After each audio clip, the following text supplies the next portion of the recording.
Welcome back everyone for a very exciting Cobra Kai Season 4 watch party. The trailer is here and the universal first reaction from everyone across the fandom was, God help us all. Yes, God help us all. Terry Silver is back and the stakes have never been higher. The biggest feeling from the trailer is suspense. This was the most suspenseful trailer yet. Certainly this will be the most suspenseful season yet. The All Valley is there. It's coming. It's at the end of the season. But this time, whoever loses must shut down forever. Everyone needs to win.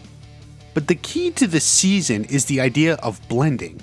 In fact, the theme of the whole season is said straight out by Robby to Daniel. Everybody thinks their way is the only way.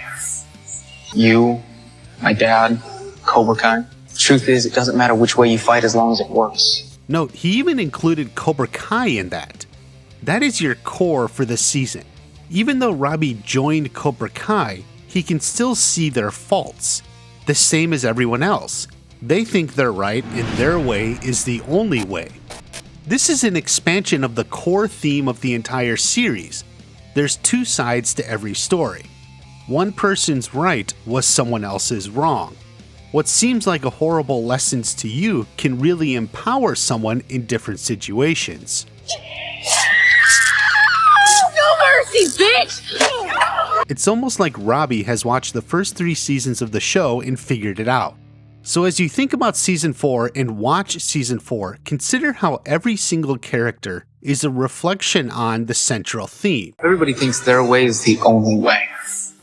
You, my dad, Cobra Kai. The truth is, it doesn't matter which way you fight as long as it works. Every single character is struggling to embrace that. And whoever wins in the end will be the one who reflects on the theme and uses it to grow into a new, better person. Which brings us to the blending of styles. Not since the Brady Bunch has there been so much blending of families in a TV show. It's everywhere and with everyone. Who will fully embrace it and who will only go through the motions? We'll start with Johnny.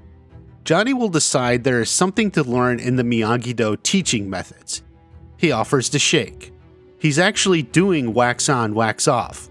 I also think the car he's waxing is this one, and considering that fence needs a paint job and Daniel has the Japanese sanders, it's likely Johnny will be getting the full run of Miyagi-Do training. This is likely the culmination of Johnny's embrace of Miyagi-Do. He's on the balance board doing the Miyagi-Do techniques. He's not goofing or disrespecting. He knows there is something to this. This is a victory for Johnny. Likewise, Daniel trains under Johnny. We see Johnny focus on strength. These knuckle push-ups are brutal, plus the pitching machine. That's how he taught Miguel defense. And Daniel is getting the same lesson. You tend to think Johnny would increase the speed a little though. I mean, he's not going easy on LaRusso. That training will extend to their students. Johnny is topside with the Miyagi-Dos. This is the freaky building jumping exercise we saw in the previous trailer. Obviously, we now know this is Sam doing the jump. It's hard to see Demetri or the others jumping as well. We also don't know if Sam or anyone makes it. I mean, they don't die, we know that much, but it is a question mark if they are able to fully embrace Johnny's teaching. Likewise, we see Miguel and the Eagle Fangs training with Daniel. They're definitely learning the balance in the Kata as well. We can assume there was ample fence painting, deck sanding, and other karate chores done. I do think by mid-season they will have it.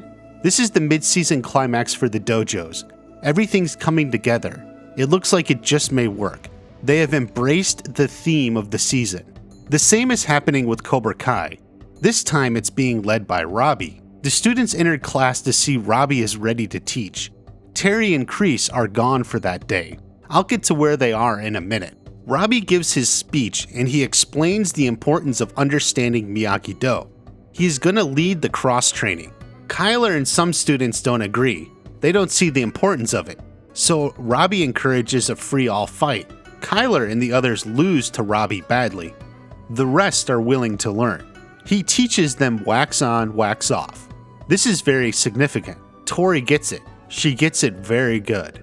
Some people are horrified at the idea of Robby teaching Mr. Miyagi's techniques, but I think it's the best thing in the world. We know Tori and Robby fight earlier, and Tori is extremely aggressive. By teaching her these Miyagi-Do defensive moves, Robby literally unlocks a new part of Tori's brain.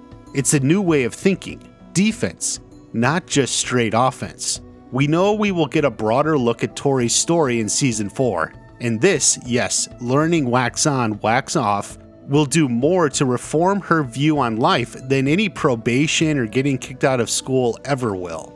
The most important point is that she's following the theme of the season. I told you it was important. Tori, as much as anyone, was so convinced she was right.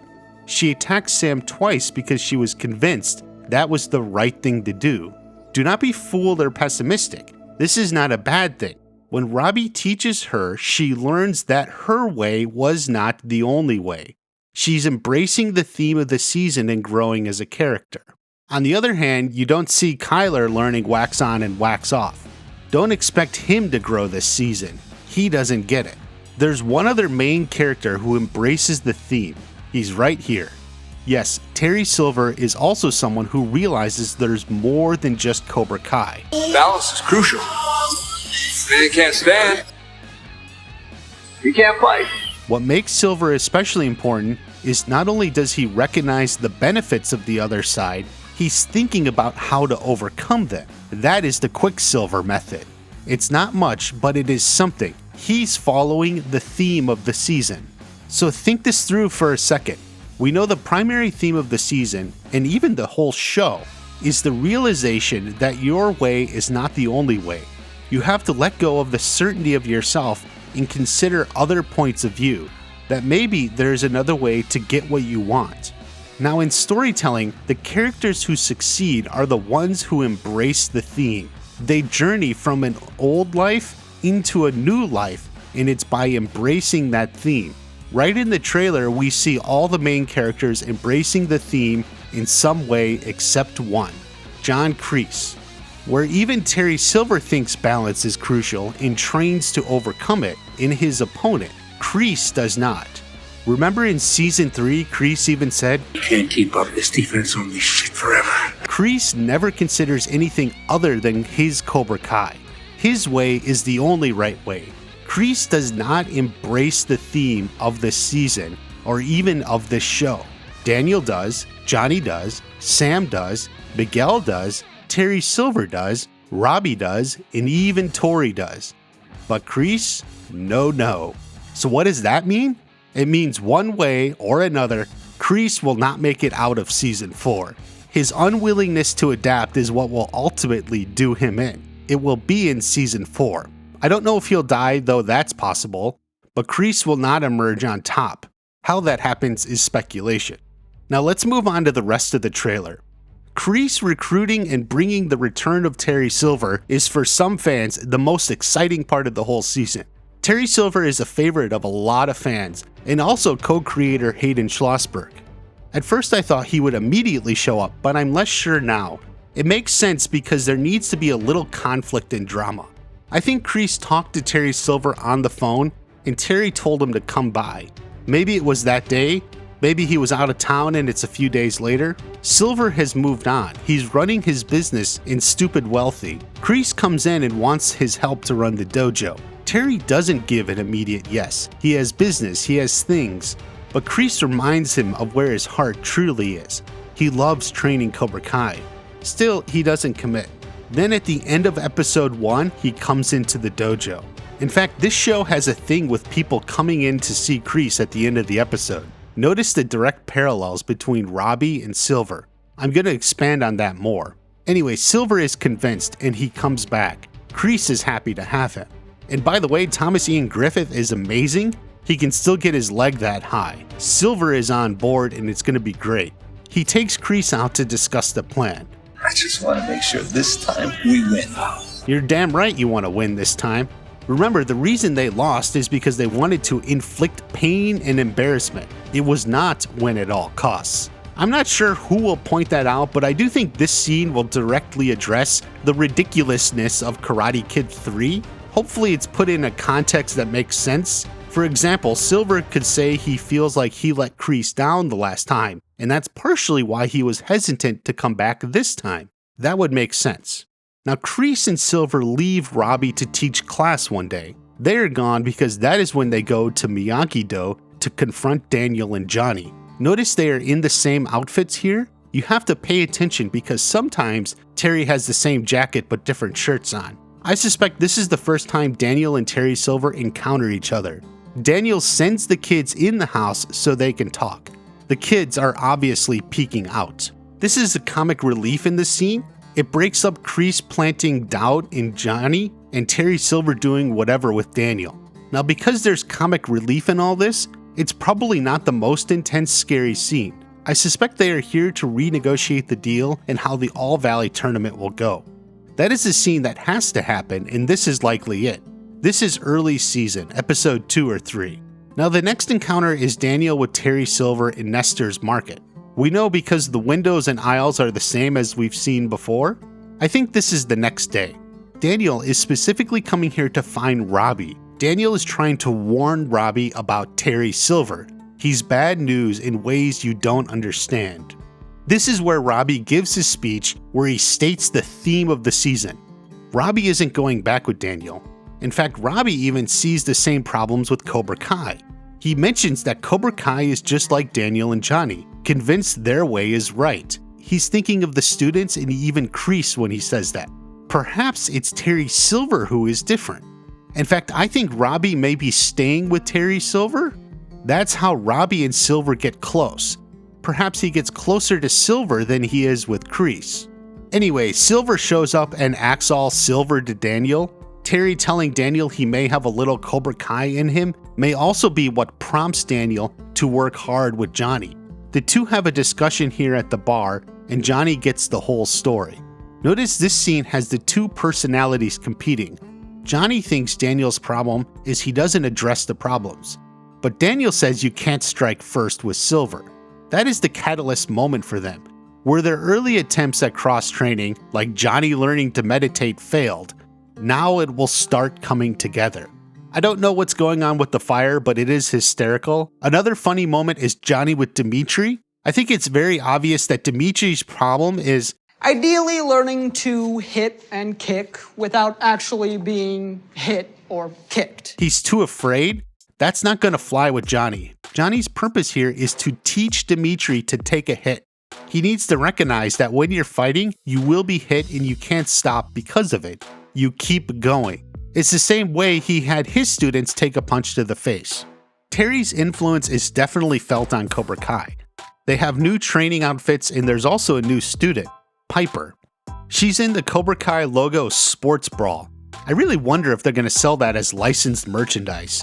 Either way, Piper is here and she's so definitely back in Cobra Kai. As for why, how, I think she had a bad breakup with Moon. Maybe Moon dumped her or just had wandering eyes and Piper dumped Moon. Either way, it was hard. Piper was hurt. So she joined Cobra Kai to get back at Moon. She knows Moon doesn't like Cobra Kai and this would hurt her. Cobra Kai does tend to be the place for rebounds. And speaking of love and romance, we are getting prom. Aw, how cute. Yes, Miguel and Sam are made up to be adorable. She has a pink dress, he has a pink bow tie, it's the whole shebang. It's worth noting, if you look close, you see that Sam put a bandage on her arm. The most apparent reason is she wanted to hide her scars for the dance. It's also possible the injury was reopened in practice, but I suspect not. I think Sam decided it would be distracting with her sleeveless dress on. It was an interesting decision because Robby and Tori show up. Now whether they are invited or not, I don't know, but there they are. They're wearing loud, not normal outfits for prom. They don't care. Despite the fact that they have a lot of history together, what Sam wants to say here is, oh my god, please tell me you're wearing something under that dress? To which Tori would reply, then why don't you text Robby tomorrow morning and find out? He'll tell you.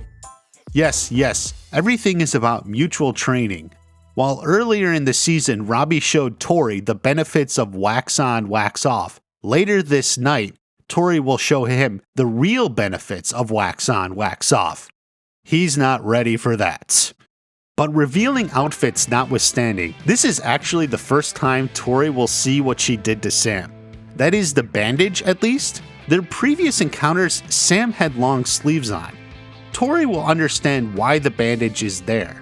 It could be an interesting moment if she reflects on it or even acknowledges it at all. Maybe Sam will take the bandage off and show her. It's also worth noting Robby is presumably completely unaware of Sam's scars. This could be something new for him as well. How would he react seeing Sam like that? Or again, it may not even come up. You can never be certain with this show. Cobra Kai is also at the prom. They're taking a fun picture. This is where we see Piper for sure, and she's with Kyler. What this shot does reveal is that Kyler is perhaps the most pathetic guy in the entire show. He's really on Demetri levels, except worse because he hides it. Do you see Kyler's massive problem? Let's zoom in, I'll explain. You see, this is Piper's back. This is Kyler's hand. This gap here is what exists with beta men or lower. I don't normally use that terminology, but it's appropriate in this context. It's the beta hover hand. He hovers his hand behind the girl and never actually touches her. That's because he lacks the manliness and confidence to take the girl in close, even when she's his date. When she hops, he tries to raise it up like he's holding her hair or something, but that even makes less sense. It's still a hover hand. I don't know who he is, but this guy had his hand on his date's waist. No hover hand there. Hawk had no problem getting his arm around Moon. So the internet is full of examples of beta guys with hover hand. It's always a bad look because it's inherently not masculine or manly. It's not attractive or even sensible. It looks weak because it is weak. Don't be like that. You do not want Kyler's beta hover hand. You are better than Kyler. This is obviously Johnny and Carmen coming clean to Miguel. It's a scene we're anticipating, but I don't think will be too big a deal. Miguel doesn't look shocked here or anything. I am curious about the keys on the armrest. Is Miguel driving now? I'm not sure what he would drive, but maybe. There's no Anthony in the trailer and only a few shots of Kenny. He's obviously going through the young bullied kid storyline. This will be episode 2, and then he ends up with Cobra Kai. Devin ends up with Eagle Fang, and she's right here. But literally there's nothing else about her. It's also worth noting that in this shot of Eagle Fang, Hawk is nowhere to be seen. I made a video on where he is that you may want to check out. Speaking of Hawk, he appears to get into it at golf and stuff. I think it's episode 5 and shortly before his change.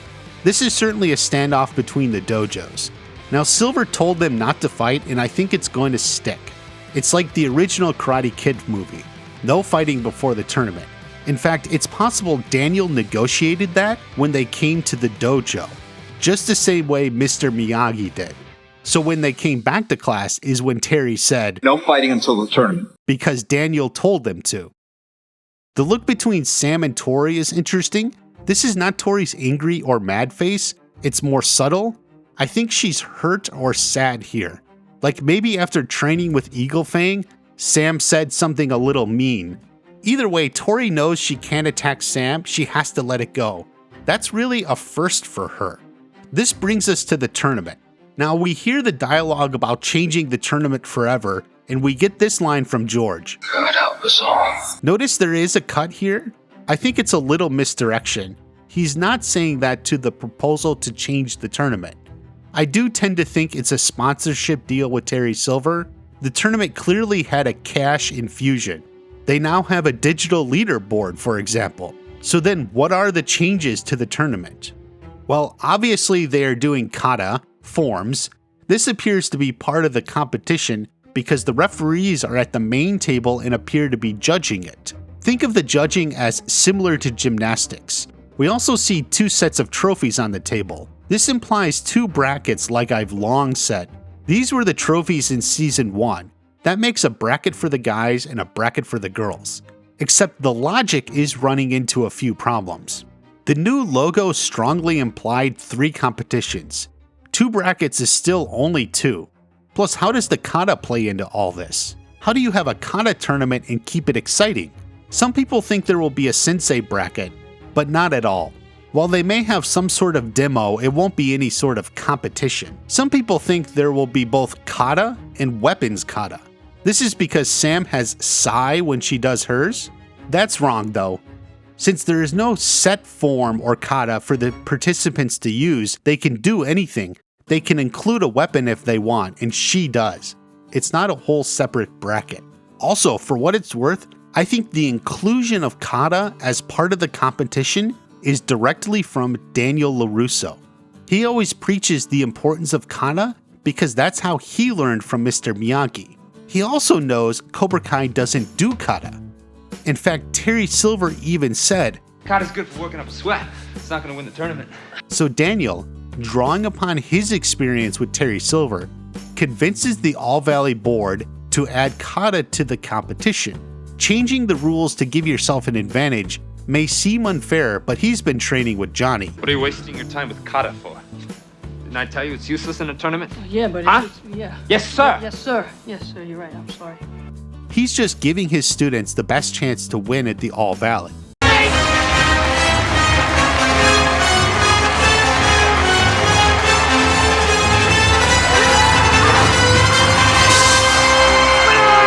He won with kata, they can too.